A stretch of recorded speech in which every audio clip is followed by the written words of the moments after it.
Welcome back to another interesting tutorial about Facebook identity. And in this video, I will show you on how to confirm your identity on Facebook and get verified with your government ID on your Facebook account.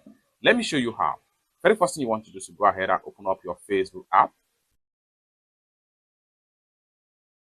After you open up your Facebook app, next thing you want to do is to go ahead and click on this icon right here, your picture icon. Click on your profile icon right here. Proceed with setting icon. Here we go. Go ahead and make sure you navigate to Account Center. Then scroll down right here. Proceed to Personal Details. Go ahead and click on Identity Confirmation.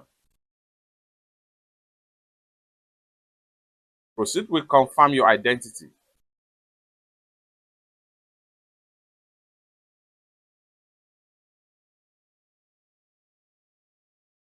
Go ahead and click on Here. Proceed. Enter your login password.